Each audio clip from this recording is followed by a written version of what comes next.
kayaknya terlalu banyak sakit hati. Aku mencoba aja sama orang yang baik.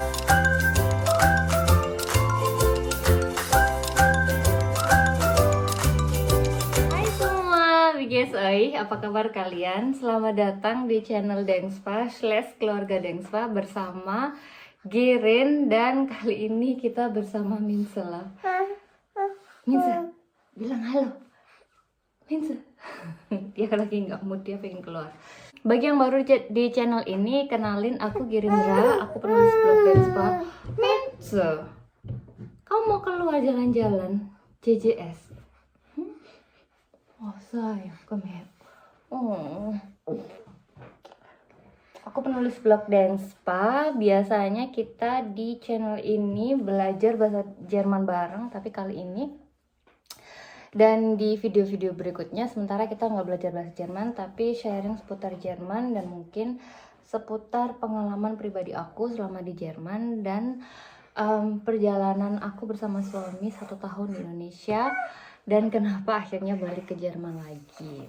Kalau kalian ngikutin Instagram aku atau membaca blog aku, pasti kalian tahu bahwa akhir Juli 2019, setelah hampir 6 tahun tinggal di Jerman, aku dan suami memutuskan untuk pindah dan menetap di Indonesia. Waktu itu kami, sayang, kamu mau ikutan ngomong? Iya, mau ikutan ngomong. Waktu itu kami beli tiket one way dan memang berencana menetap di Indonesia ya, dan nggak pengen balik lagi ke Jerman. Nanti untuk alasannya dan cerita soal itu aku akan ceritakan di video-video berikutnya. Kalau Civil Rose, dia kayaknya ngantuk, jadi dia akan tidur. JJS sama papanya keluar. Minsa udah keluar sama papanya. Yuk kita lanjut cerita tentang perjalanan aku di Jerman sampai memutuskan untuk balik ke Indonesia lagi. Jadi di video kali ini aku akan flashback cerita tentang perjalanan aku di Jerman ya. Jadi aku ke Jerman tahun 2014. Waktu itu tepatnya tanggal 11 Januari tahun 2014 sebagai au pair di salah satu keluarga Austria di München. Tujuan aku sebenarnya datang ke Jerman lumayan absurd, jangan ditiru. Kalau kalian baca blog aku, kalian akan tahu riwayat perjalanan aku pada awalnya berasal dari patah hati. Jadi aku waktu itu sebenarnya pengen suasana baru, kehidupan yang benar-benar baru, yang jauh dari kenangan-kenangan bersama mantan tunangan aku. Aku memutuskan untuk mencari kehidupan baru istilahnya ya. Setelah 1 tahun tinggal bersama keluarga Austria di München itu, pengalamanku cukup baik di sana dan aku betah banget tinggal di Jerman. Jadi aku memutuskan untuk tinggal lebih lama dengan menjadi relawan, istilahnya FSJ atau BFD ya. Nah, Januari tahun 2015 aku pulang lagi ke Indonesia untuk apply visa FSJ dan BFD dari Kedubes Indonesia Kedubes Jerman di Jakarta. Waktu itu sebelum aku pulang, aku udah mendaftar, melamar dan interview dan mencari apartemen di Hamburg. Aku pindah ke Hamburg ya BTW. Jadi dari München ke Hamburg, pengen improve bahasa Jerman aku dengan lebih baik lagi, karena di keluarga Austria ini mereka kan bicara dialek dan aku bicara sama mereka itu selalu pakai bahasa Inggris, jadi bahasa Jerman aku tuh kurang improve banget waktu itu. Proses pengajuan visa FSC di Jakarta waktu itu memakan waktu sekitar 5 minggu dan tepat sesuai perkiraan aku kembali ke Jerman lagi, tepatnya ke Hamburg di tanggal 25 Februari 2015 dan kontrak aku mulai tanggal 1 Maret 2015. Aku melakukan FSC selama 18 bulan sampai Agustus 2016, kemudian Oktober 2016 sampai Juli 2019 aku melanjutkan studi aku S2 di Universitas Hamburg. Wusste, woher wir kommen. Und viele haben geraten, dass wir aus Pakistan kommen, aus China, aus Philippinen oder aus Thailand.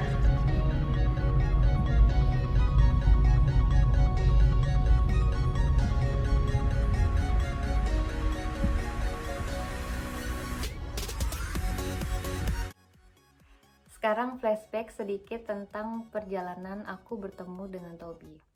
Kalau kalian mengikuti video-video aku sebelumnya tentang kisah cinta aku bersama pria Jerman, sebelumnya nggak ada bagus-bagusnya, nggak ada yang bisa dibanggakan, tapi dari situ aku belajar banyak hal, bahwa menemukan pasangan yang tepat, yang berkomitmen untuk hidup dan menua dan bertumbuh bersama kita itu bukan perjalanan yang mudah, dan aku mensyukurinya, dan aku harus bekerja keras untuk mempertahankan perjalanan cinta kami sampai akhir hayat nanti ya.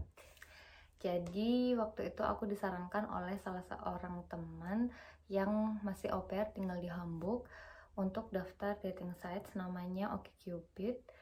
Dan setelah sekitar 2 minggu aku mendapatkan pesan dari Tobi yang isinya lumayan personal dan gak flirting, yang gak senorok gitu ya. Kalian pasti tahu sendiri kalau misalnya di dating sites itu banyak banget orang yang gak serius. Kami bertemu waktu itu di salah satu restoran namanya Barcelona di Hamburg, dan waktu itu setelahnya kami memutuskan untuk memberi kesempatan untuk membuka hati satu sama lain seperti itu.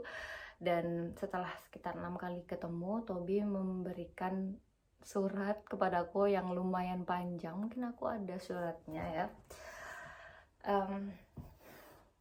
Intinya dia meminta aku untuk menjadi pacar dia, untuk menjalin hubungan bersama dia. Dan aku waktu itu kayak agak naif juga ya, kayak ya udah deh, aku kayaknya terlalu banyak sakit hati, aku mencoba aja sama orang yang baik, dan orangnya kelihatan sabar banget, baik, dan gak neko-neko lah istilahnya, juga pekerja keras. Waktu itu dia memulai kerja di salah satu perusahaan IT di Hamburg sebagai konsultan IT. Di perjalanan hubungan kami ternyata dia orangnya sabar banget dan bisa membimbing aku meskipun kita umurnya sama ya. Aku sama Tobi itu terpaut 2 bulan, dia lebih tua 2 bulan daripada aku, tapi dia orangnya dewasa banget dan dia juga pernah sakit hati sebelumnya. Jadi istilahnya kita 2 orang yang sama-sama rapuh tapi dipertemukan untuk menguatkan satu sama lain. Kami memutuskan untuk menikah. Dia meminta aku untuk menjadi istrinya, dan kami menikah di Denmark tanggal 15 November 2017. Setelah itu 6 minggu kemudian aku hamil, dan kehamilan aku waktu itu lumayan berat juga. Aku dapat hiperemesis gravidarum, yang soal ini aku akan ceritakan lebih lanjut lagi soal perjalanan aku bersama Minze, kehamilan Minze. Dan waktu itu aku harus dikuret karena bayinya tidak berkembang. Di hari Valentine waktu itu, di tanggal 14 Februari 2018. Sebuah sinyal dari aku untuk sebaiknya menyelesaikan studi aku terlebih dahulu sebelum memulai kehidupan baru bersama anak gitu ya. Jadi setelah proses kuretasi waktu itu, aku benar-benar fokus sama lulus S2 sama penulisan master tesis aku di Universitas Hamburg waktu itu.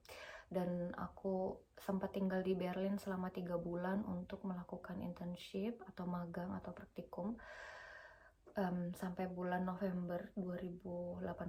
Kemudian aku benar-benar fokus nulis tesis dan sempet galau, sering nangis, dan kayak hampir menyerah, karena kalau kalian tinggal di Jerman, kuliah di Jerman itu susahnya berkali-kali lipat dari kuliah di Indonesia. Tapi karena dukungan dari Tobi, aku bisa menyelesaikan master tesis aku. Di Agustus pertengahan kami balik ke Indonesia. Nah, seperti itu flashback cerita aku selama di Jerman, dan akhirnya memutuskan untuk kembali ke Indonesia bersama suami. Alasan kenapa kami memutuskan untuk pulang dan menetap di Indonesia, kemudian perjalanan kami di Indonesia sampai akhirnya kembali lagi ke Jerman, kenapa, akan aku ceritakan di video berikutnya. Ya, jangan lupa like dan subscribe, dan jangan lupa follow Instagram Dengspa, baca blog Dengspa. Tschüss.